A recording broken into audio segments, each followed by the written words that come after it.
This is Beyond the Big Screen podcast with your host, Steve Guerra. Welcome back to Beyond the Big Screen, the Old West. Those three words conjure up wide open plains, high plateaus, and impenetrable mountain ranges. We also envision rugged individuals who fought and scraped an existence out of this harsh but fruitful land. This is only part of the story. Jacob Herr, a history blogger, actor, and scholar, is going to guide us through the story of one of the most larger-than-life characters in this larger-than-life period in American history, Billy the Kid. Jacob, how did you get interested in the Old West and then Billy the Kid in particular? Because you have a lot of interest in Billy the Kid. And so what got you involved in this really complicated and fascinating period in history? What really got me fascinated into it is sort of that the Old West is always sort of referred to as the great swan song of the bygone era that America always sort of loves to glamorize, not only just in literature, but also in Hollywood as well and in other forms of media. And as a 16-year-old kid who had this fascination for history, you look at certain figures throughout the past, regardless of the reality behind it. When you learn about people like Jesse James and Billy the Kid and John Dillinger, these individuals who, despite the fact that they were thugs and criminals, but that they sort of embodied that spirit of DIY, do it for yourself. And if there's a system out there that is unjust, you have a right as an individual to make that stand, idealistically speaking. And I think when it comes to Billy the Kid, much like his name, he was just a teenager who was trying to survive in a rugged environment, and every single opportunity to make a name for himself or just live a normal life, he was always being thrust into violence and into injustice. And so that need to survive and that need to prove yourself as a person, I think as a teenager, is very identifiable, because teenagers are always looking for a sense of meaning, a sense of survival in a world that once they're 18 years old, they're already branded as adults. Mm-hmm. And so looking at a character like Billy, it is fascinatingly parallel. That's why I think one historian, he was one of the chief editors of True West magazine, Bob Bose Bell, once said that you could draw a line from Billy the Kid to James Dean to Elvis Presley to Kurt Cobain. Yeah, absolutely. I think I love Wild West history, and it was one of those things. I think it was probably about that same age as you were, like 16, 17, and you read these stories and then you read the history, and it's so deep. And then it's something that I visited the West at about that time, and you just get completely sucked into the romanticism when you see those same places where they went. And in a lot of cases, not a lot has changed in those places. And you just get this whole feeling of it. It's a way that you connect with history that I think is a very unique, and especially in American history. Yeah, absolutely. As what you were saying about traveling throughout that part of the country, I've been to places like Tombstone and Deadwood, South Dakota, and other places out in rural Texas and stuff like that. You really feel like you're in a time warp, even if it is like in a absolutely community. You can still feel the history as if you can walk the walk and talk the talk, just like those people 130, 150 years ago. And I think it's a subject that, you've grown up, I've grown up, and you can mature with the history too, where, like you were saying, when you're looking at it and you're looking at it younger and through your younger eyes. And then as you learn more history, you can approach the subject in a more complicated way. And it's kind of a gift that keeps on giving. Yeah. It's definitely one of those things that evolves over time, especially if like myself, when I went into college and you start learning different methods of historiography and stuff like that, you really begin to discern what is myth and what is reality. I think the first point to really bring up and to approach for this is that we're talking about a land that's full of outlaws, but a kind of light on law and government in general. And a lot of the government that's there is maybe not always looking out for the best interests of everyone, that there's a lot of special interest going on there. What can we say about what was the situation in governance in this? And I guess when we're talking at this too, what kind of timeline are we looking at here? What's the beginning of the Old West? That's a very complicated question, but if you want to think about it from a kind of a nutshell understanding, what we refer to as the Old West is kind of a period between, let's just say, around 1803, when the United States acquired the Louisiana Territory from Napoleon, up until about, I would say, maybe 1912, when Arizona and New Mexico were made states. Perhaps maybe even a little bit further into the Pershing expedition in 1917 against the Mexican revolutionary Pancho Villa. This Billy the Kid timeline, that's sort of like a classic sub-period in the Wild West story, Old West story. And when are we looking at here? We're looking specifically in the mid to late 1870s. So from about 1877 to about 1881. What was going on in Lincoln County and that section? And where is that placed in New Mexico? Lincoln County, it's in the southeastern section of the state. At the time that we're talking about here, this Billy the Kid timeline, it was considered the largest county in the New Mexico Territory. It was very barren, but you did have a plethora of different communities. There were a couple of U.S. Army garrisons stationed there, but the town of Lincoln itself, that was the epicenter of trade and commerce and civilization. And it was all kind of controlled by this group of Irish immigrants who had established themselves in the ranching industry, in the general goods industry. And perhaps you could often say that they kind of had judges in their pocket. They definitely had the law enforcement in their pocket with the county sheriff. And they basically controlled the county pretty much like their own little fiefdom, as they would say in medieval times. They were good to their friends and stuff like that. But if you were on the opposite end of the fence, you better be careful, because these guys are going to cause trouble. Yeah, there's no real idea in that Wild West of a government that is all people have equal rights and there's rule of law and that sort of thing. You can kind of wipe that mindset out. Yeah. And this is only about a decade or so after the Civil War. So those Reconstruction politics, they either didn't exist in that part of the country or it was at a very small minimum. Tell us a little bit about Billy the Kid. I guess we're going to have to do a lot of weaving with his early story between the mythological and what facts we have. In the broadest strokes, what do we know about his early life? What we know about his early life is very much what we don't know about Billy's life.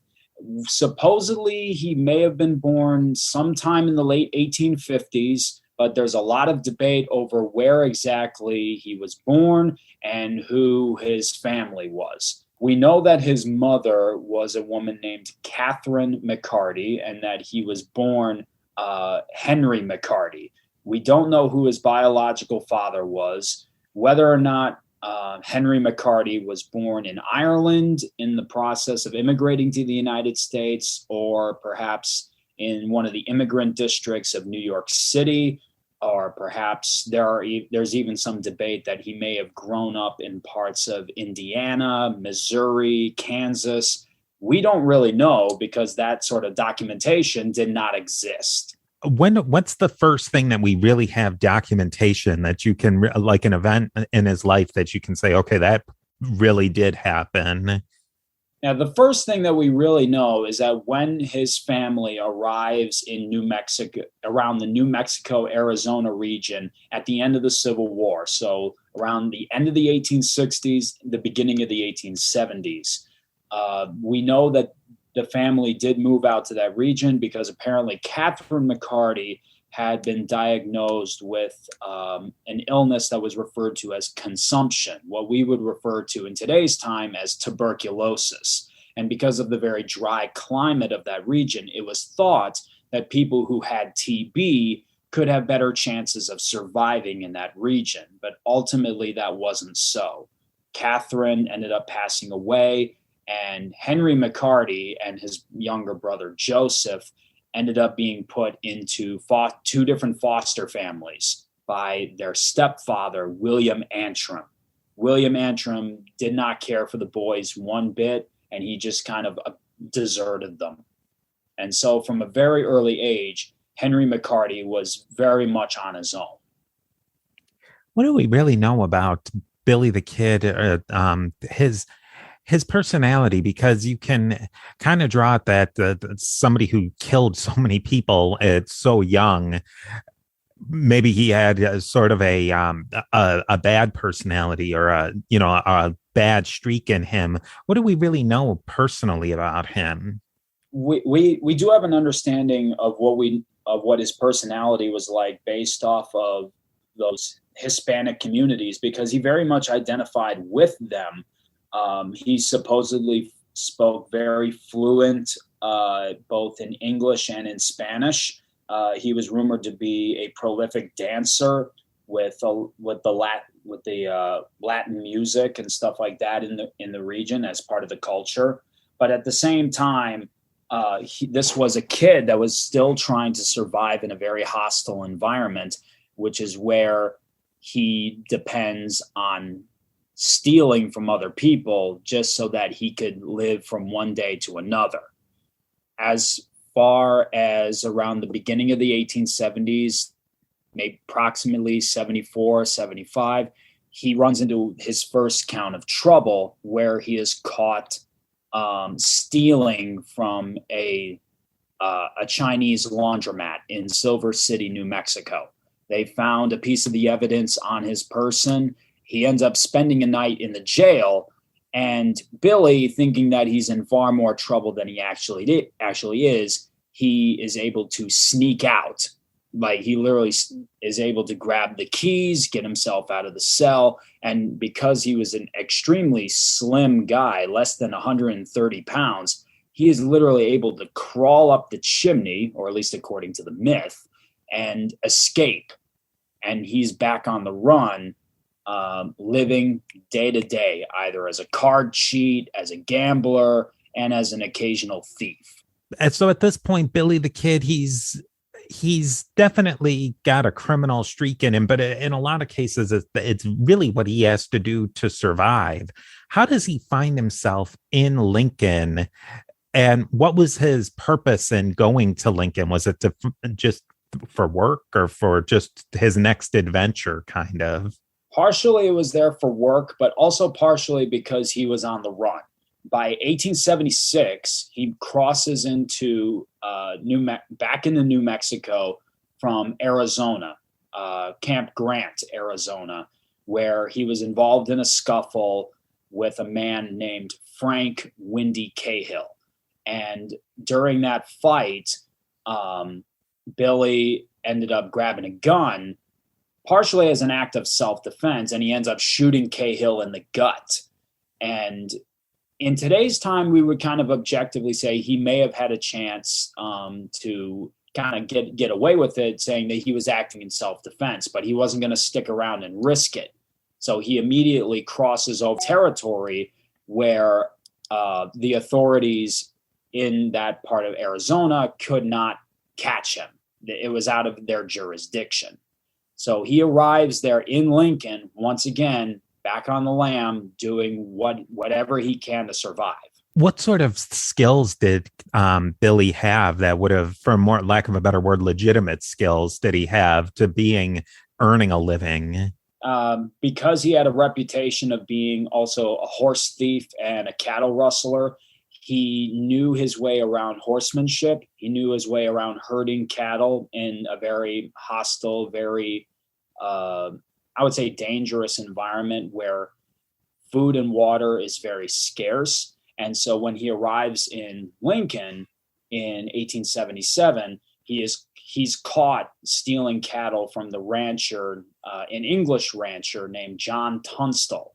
And John Tunstall, instead of pressing charges against the kid, takes pity on him and says, "Hey, you want to work for me?"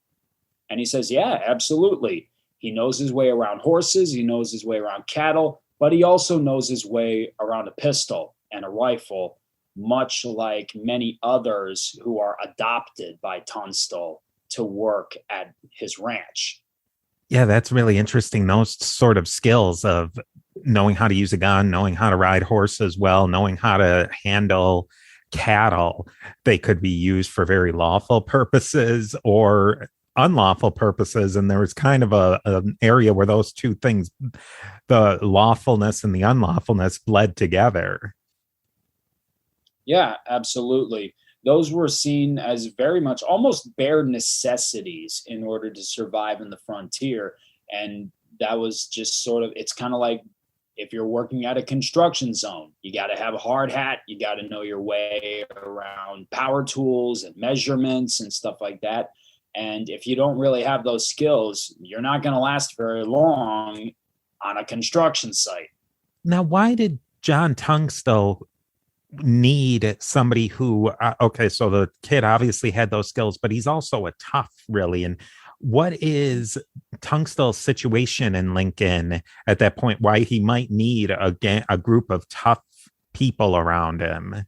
Partially for his own protection, but also to legitimize his business assets, because for the longest time, the Irishmen and the Irish community that had a stranglehold in Lincoln County, they're now being challenged by this Englishman fresh off the boat.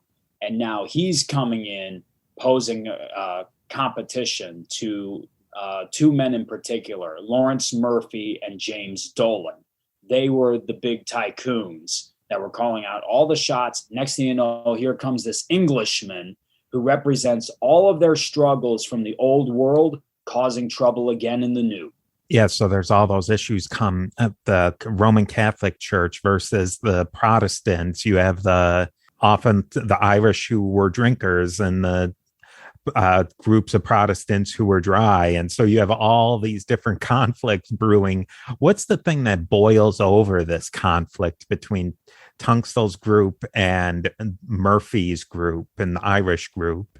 The thing that ultimately boils over is around the end of 1877. The Murphy and Dolan, also known as the House, because of their stranglehold of power, they are able to convince the county sheriff, William Brady, to trump up false charges against Tunstall that would allow him to confiscate his cattle.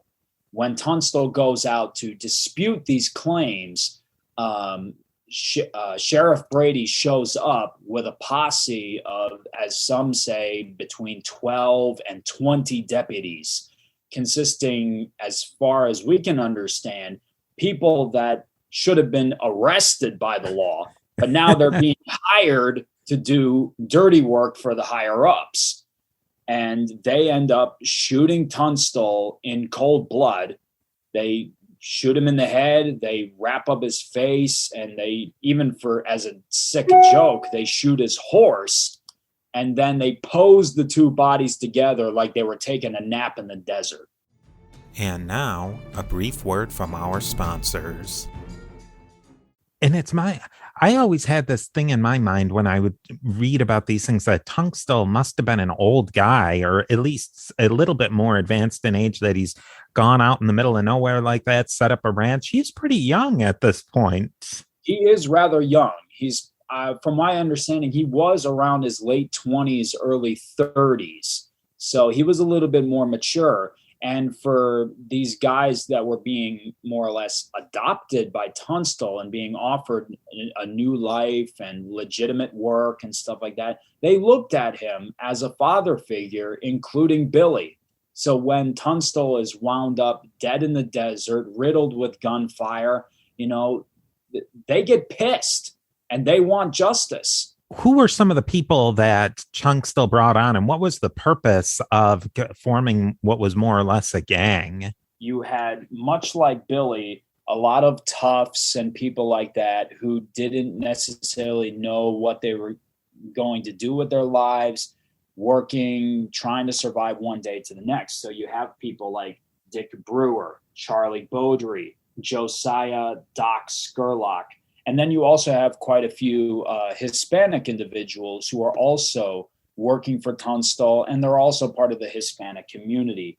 Jose Chavez, Yino Salazar, and then even some other Irish members of the Irish community who are sort of disillusioned from Murphy and Dolan, including Tom O'Folliard and James French. So they really are kind of this motley crew of sorts, they're forged together under the fatherhood of John Tunstall.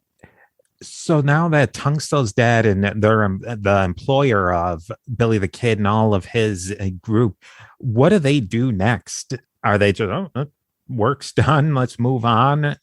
Or do they, I don't think that happens.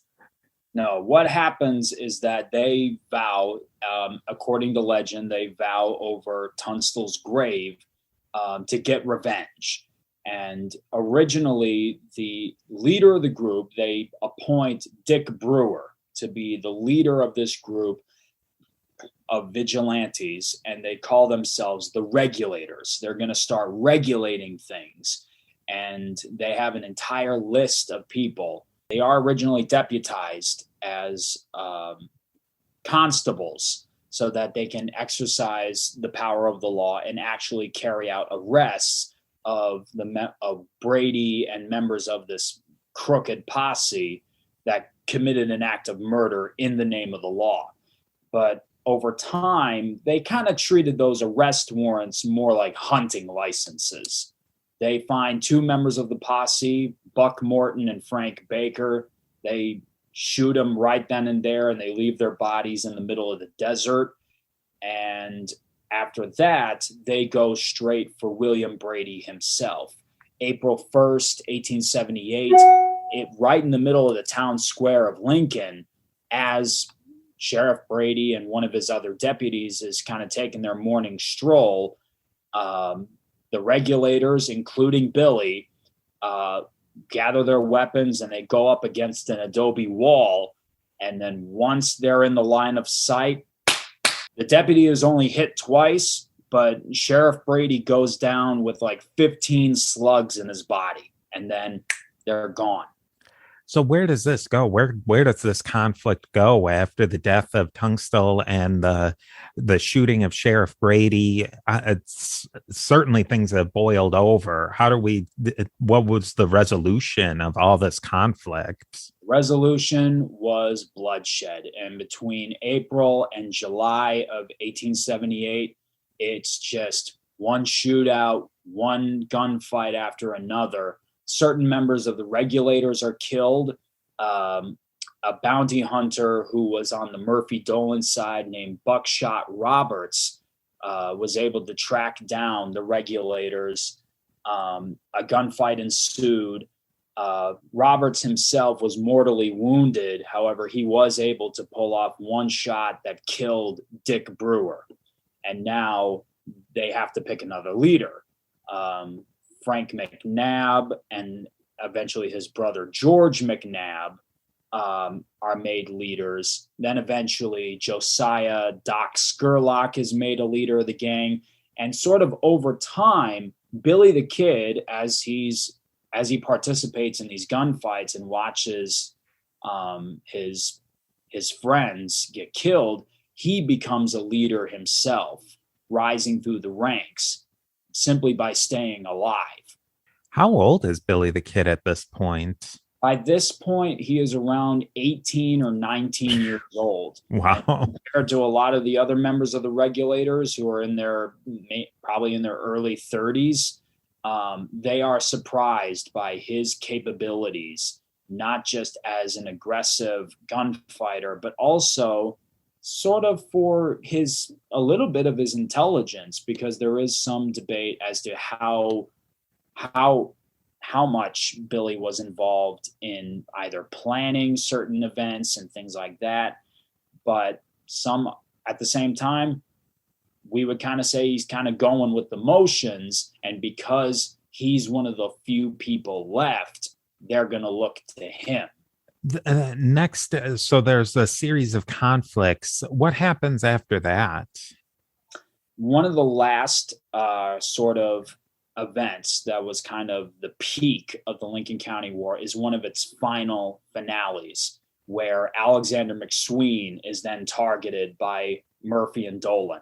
The Regulators go to his house to protect him, but that's exactly what Murphy and Dolan want them to do, because now they're all bottled up in one place, and so they're going to take all the other criminals that they deputized, and they even bring in a contingent of soldiers from Fort Stanton, and they square off in Lincoln once again. They set fire to McSween's house after several days of exchanging gunfire, and Billy finally decides to take the reins and say, we're going to bust out of here and make a break for it. Some of the Regulators are able to escape. Others are not so lucky, including Alexander McSween himself, who is killed.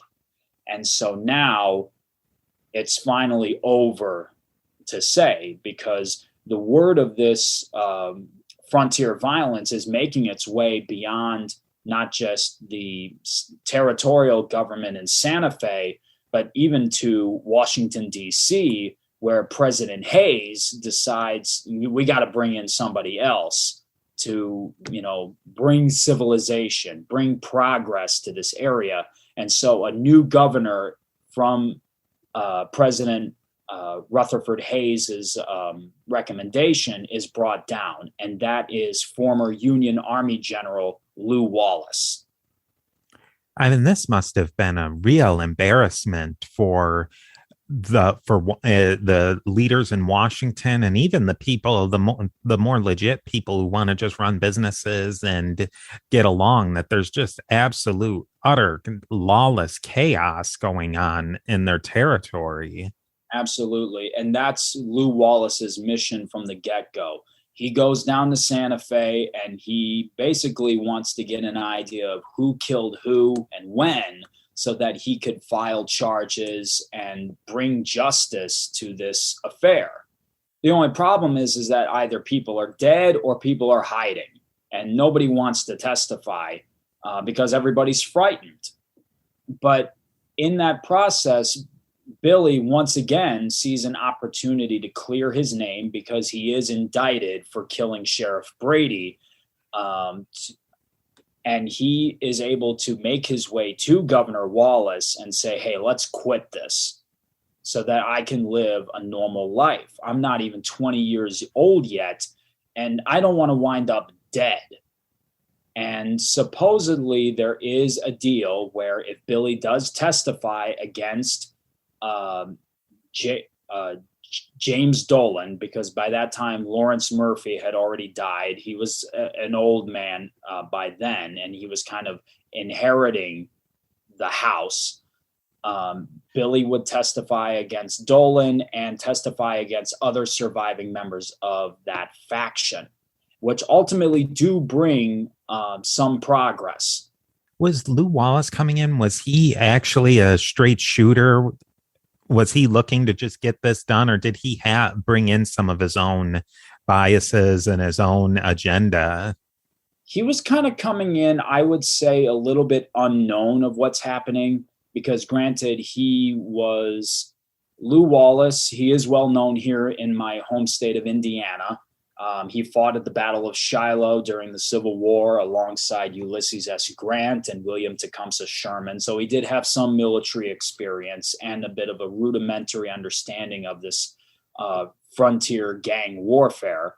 But when he comes into New Mexico, he's basically a little bit clueless because he is in a world that he doesn't really understand.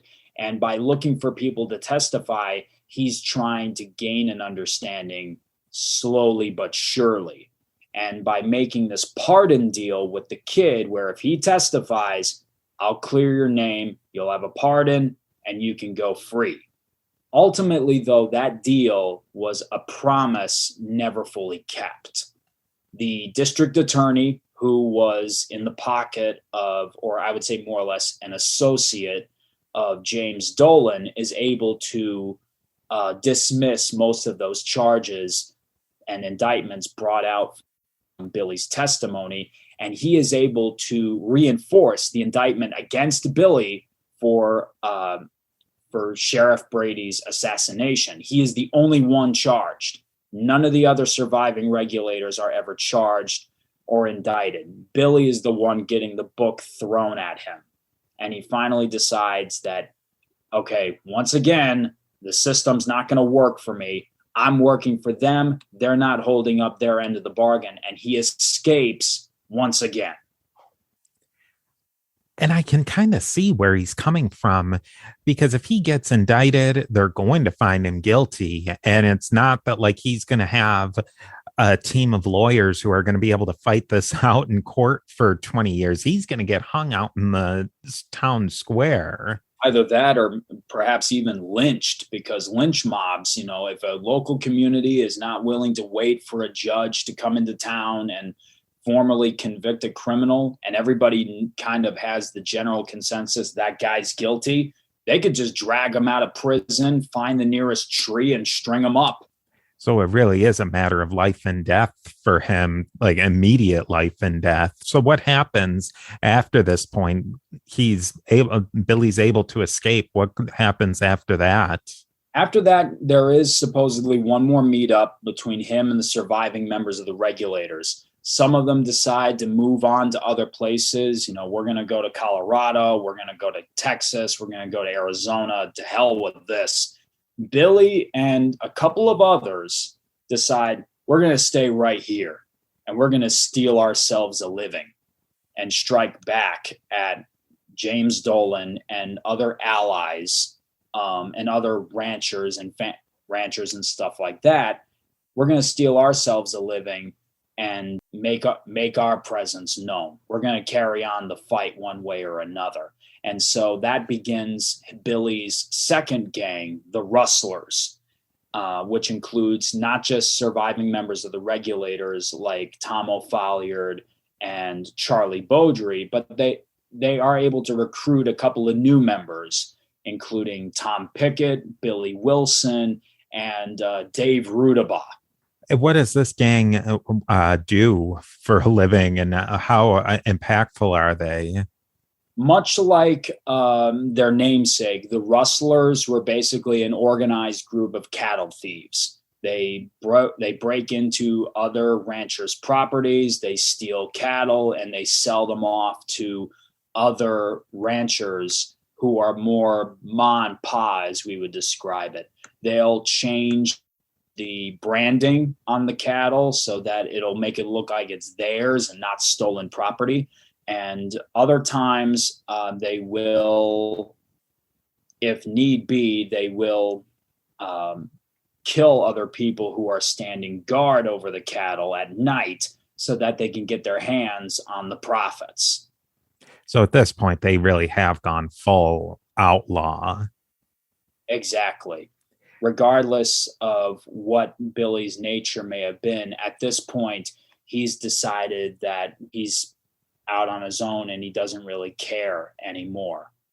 The system's going to be crooked. What difference does it make if I try to go straight if the system itself is not going to go straight? So this is something that really can't go on forever then. What's the next move? He thinks it's going to go on forever, but one thing that Lew Wallace finally does, especially as he's being encouraged from people like James Dolan and even another large-scale rancher, John Chisholm, they recommend we got to bring in a new sheriff, somebody who knows Billy's pattern and somebody who's going to bring down the rustlers. And in a man named Pat Garrett, that is the man that they're going to bring up and say, you want to be the new sheriff? And say, yeah, what qualifications you have? Oh, I know Billy personally, and I know his patterns. I know his movements. I'm like a pit bull, and I'm going to keep tracking him down and bring him in. And that's exactly what he does. The moment he puts on the sheriff's badge, Pat Garrett immediately goes on the warpath. He gathers a new posse, including not only deputy sheriffs of the Lincoln County Sheriff's Department, but also a deputy U.S. Marshal. What happens? How does Garrett finally catch Billy? He does finally catch Billy around December of 1880. Garrett and his posse, they ambushed the gang twice. One time, and the first time they kill Tom O'Folliard. The second time they find the gang hiding in a little one-room stone cabin called Stinking Spring. Charlie Beaudry walks out the door to feed the horses wearing Billy's hat. And Garrett, who misidentifies Beaudry by the hat alone, orders the posse to open fire. But as he investigates closer, it's like, that's not him. Kill the horses and then put the dead bodies of the horses up against the door so that they can't escape. And so now the gang is bottled up in this one stone cabin. They can't get out and they're not going anywhere. And Pat Garrett very uniquely says, you know what we're going to do now? I'm a little famished. Let's have some breakfast.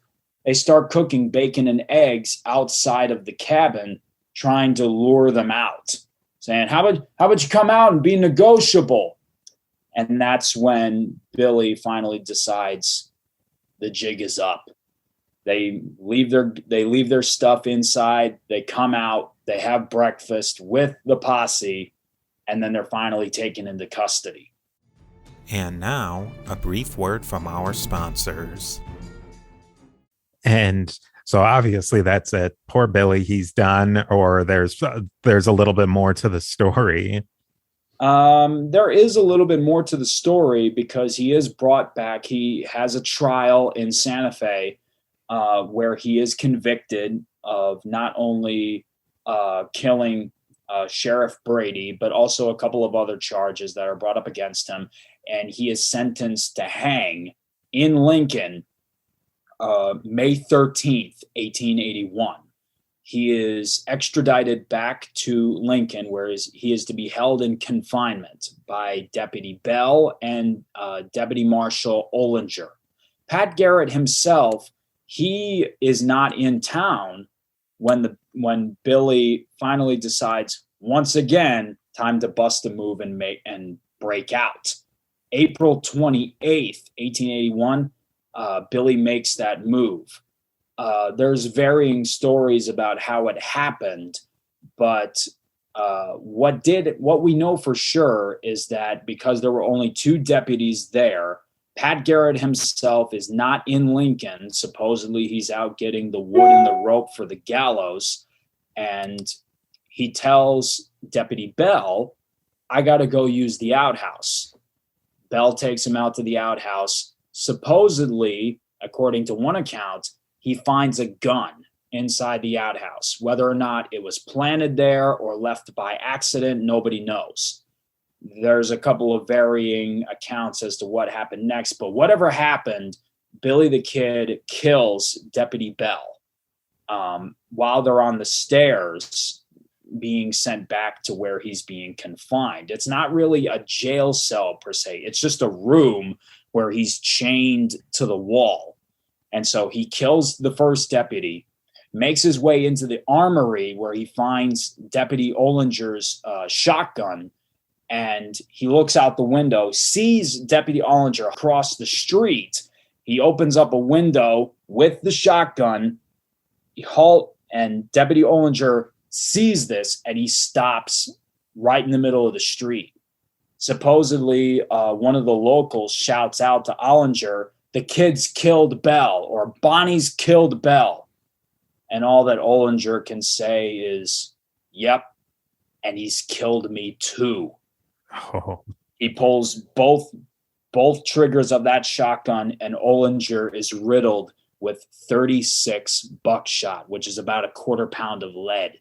He's dead before he even hits the ground. So at this point, I mean, of all the people that Billy has killed so far, this one is cold-blooded murder in the street. I can imagine that doesn't go well with the town or with the authorities. Surprisingly, the townspeople in Lincoln, they don't try to stop him or anything like that. Supposedly, he does appeal to the townspeople, saying, "I don't want to kill anybody.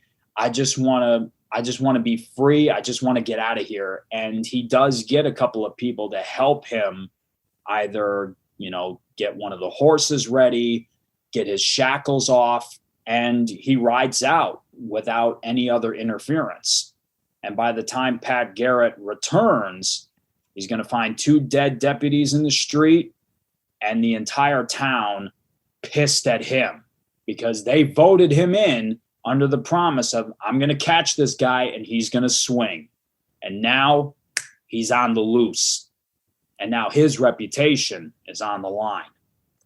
Now, Billy the Kid, at this point, his options are very, very rapidly closing in on him. What does he feel he can do at this point? What is his plan? He doesn't really have a plan at all. Remember, this is just a 19, 20, 21-year-old kid. I can attest personally, when I was 19 years old, I didn't have a life plan. I mean, I had ideas, but I didn't have a long-term plan or anything like that. So for a kid in his early 20s who has escaped prison multiple times, killed people in gunfights, and is still surviving, trying to survive day to day, he doesn't know where else to go. And even if he does try to cross the border into Mexico, he's going to stick out like a sore thumb, even though he supposedly did speak fluent Spanish. He's going to stick out like a sore thumb there. And he decides to stick around in the same area.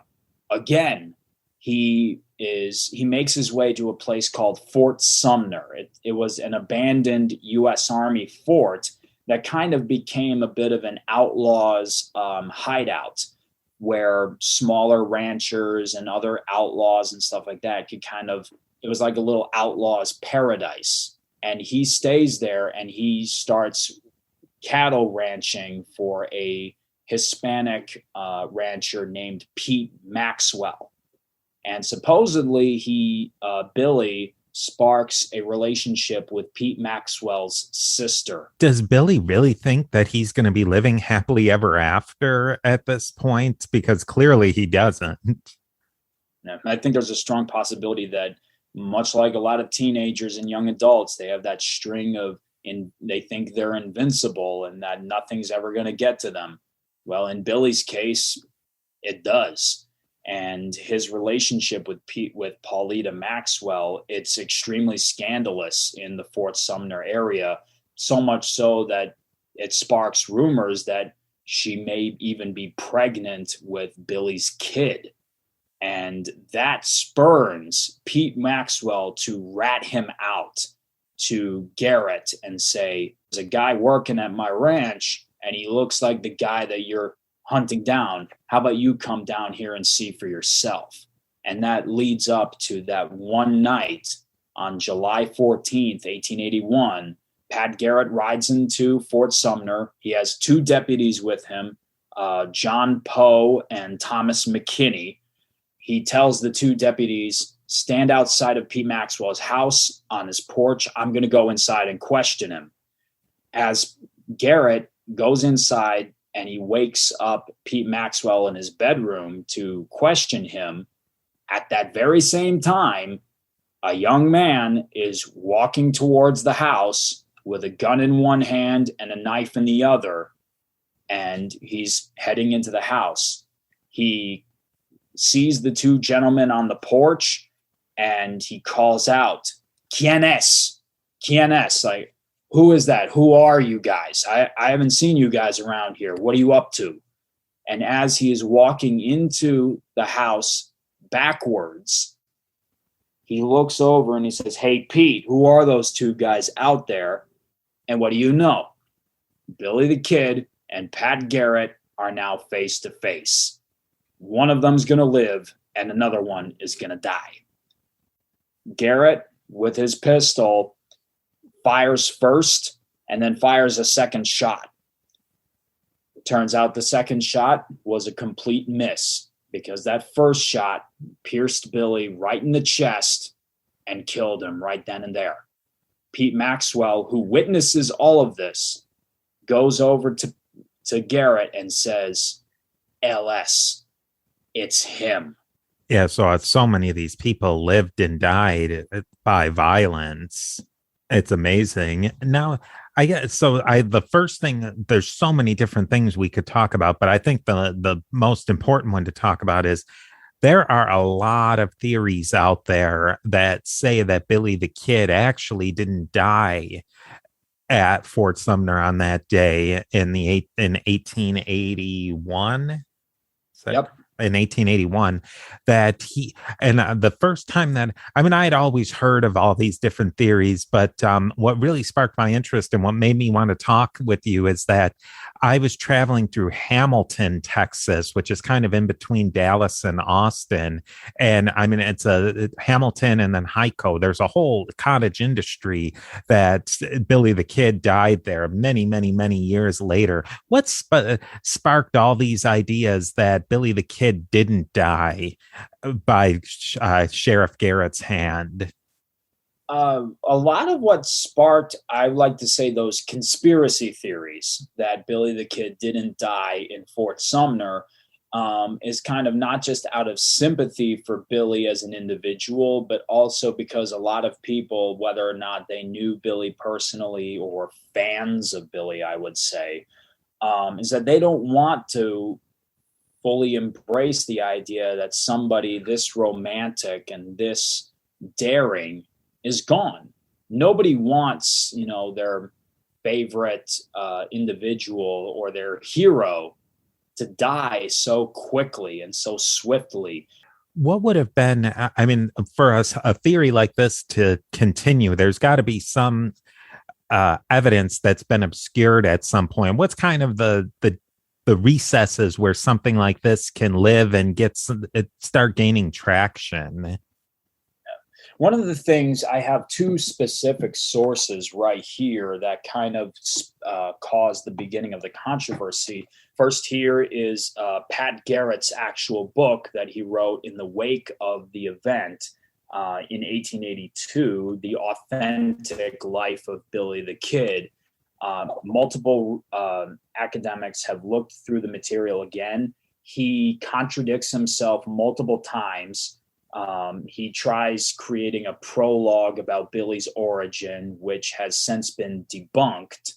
And even his account that he gives in the book about Billy's jail escape in April of 81, killing his two deputies, has since been disputed by forensic evidence at the scene of the crime. Another account is the death of Billy the Kid, which was published in the 1930s by one of Pat Garrett's deputies that night, John Poe, who claims that, he heard the gunshots, and when he came into the house to see if Garrett was all right, he tells him, "That was the kid, and I think I got him." And then Poe made the statement, you shot the wrong man. That doesn't look anything like Billy. And Garrett makes the remark, I remember that voice. It must be him. And then they say, you know, they lit a candle so that they could illuminate the room better. They take a look at the body and they come to the conclusion, yes, this is Billy. They lay out the body on a carpenter's table so that other people in the Fort Sumner area can identify it. And then the body is then swiftly buried less than a day later, around perhaps even the next morning. There's definitely places where theories, conspiracy theories can live, but also it's pretty conclusive that Maxwell is somebody who doesn't like Billy the Kid, and his evidence saying that it was Billy the Kid that carries a lot of weight. It does, because John Poe, who in his statement clarifies what happened on the night of July 14th, 1881, he ended up becoming Lincoln County Sheriff himself. However, because he doesn't publish his account until the 1930s, because there are multiple inconsistencies in Garrett's book, and because there is a lot of suspicion why they would resort to the locals and even supposedly other surviving members of the Rustlers gang or the Regulators even to identify the body, it brings the question of, are they really telling the truth, or are they trying to cover something up for Billy if he is still alive at this point? Which, call it a personal bias, but I personally don't. Now, wasn't there some more recent scholarship done into actually scientifically testing these various theories? Yeah, there have. Most recently, a private private investigator that lived in the region, Steve Cedarwall, he was able to actually find that carpenter's bench that Billy's body was laid on, and they were able to acquire blood DNA evidence from that bench. Now, as far as where that DNA evidence is going to go, I can't really give a conclusive answer, because there is a history of the courts denying the opportunities for people to test the DNA of Billy the Kid or dig up his grave in New Mexico in Fort Sumner with either his mother or even his adopted or his brother Joseph. It's been thwarted time and again. And even Pat Garrett's family, who still live in that region, they still hold up to their ancestors' accounts very firmly. Yeah, I want to say that this was in the 2000s-ish, and I was reading an article about it that somebody wanted to exhume Billy, his mom, his brother, the person who claimed to be Billy the Kid in Texas, Brushy Bill, I think his name was. Brushy Bill Roberts, yep. That's a lot of people to exhume. I can see why the courts would be hesitant to do that much digging up to just kind of solve a curiosity. Yeah, because ideally that would be the best avenue of solving the mystery, testing everybody's DNA. And if there is a match between the body at Fort Sumner and Catherine McCarty and Joseph McCarty, then boom, case closed. Billy the Kid died by Pat Garrett's hand and his revolver. However, if there is a match with Catherine McCarty or Joseph and Brushy Bill Roberts, then the narrative is now being questioned seriously. And very rarely in the course of modern times have we had a historical story or a narrative like that be seriously challenged in the world of academia and science. Yeah, that's huge. I think to wrap things up, there's so much we could talk about, but a good thing to wrap our minds around is Billy the Kid was a real person, and he was literally a kid. What do you make of his personality? Is it that he was just a juvenile delinquent, a bad person, an evil person with a streak, a homicidal streak, or was he much more complicated than that? I think he was far more complicated than any of those things. He certainly was no Robin Hood. He never stole from the rich and gave to the poor. But at the same time, he was not somebody who would kill people just for the thrill of it. If he was like a type of a guy where if he was caught in a corner and he needed to fend for himself, he was going to come out firing. But at the same time, you have, much like in the world of academia with characters like that, you have to discern the myth from the myth from the reality. And you have to tell yourself, this guy was a thief, he was a cop killer, and he never took responsibility for his actions. On occasion, he did. But the fact that he resorted to instances of violence and murder time and time again doesn't make him any better of a person than, say, James Dolan or William Brady or any of these other people. Yeah, I think it's so in our historiography and how, so like you were saying, that how much of this has become entertainment and big money, that there was really no good guys and bad guys in those situations. That, we want the black cowboy hat and the white cowboy hat, but so many of these people just, they straddle that gray area between being on the right side of the law and the wrong side of the law, and that line of what the law was shifted so dramatically during this time that it's impossible to say in the end that Billy the Kid was he was an outlaw, but in some cases he was a law on the right side of the law. It's so complicated. I think the best way to explain it would be the old adage, nobody is innocent, but some are more guilty than others. It's certainly one of those cases where it's not the Old West shown in like Rodgers and Hammerstein's Oklahoma. That formula just does not work here. Yeah, I mean, you look at somebody like the Dolan and the House. For so much of the time, they had the law on their side, but were they moral or ethical? It really stretches what you mean and how you understand the law. Yeah. People who wear the badges are literally people with price tags on the side. They're being hired by big businesses to do dirty work and to get rid of competition. Yeah, I thank you so much for your time. I think that there's so much more we could talk about with the Old West. If you're willing to come on, we'd love to have you. Absolutely. I have enjoyed this amazingly. Thank you again for listening to Beyond the Big Screen podcast. A huge thanks goes out to Jacob Herr.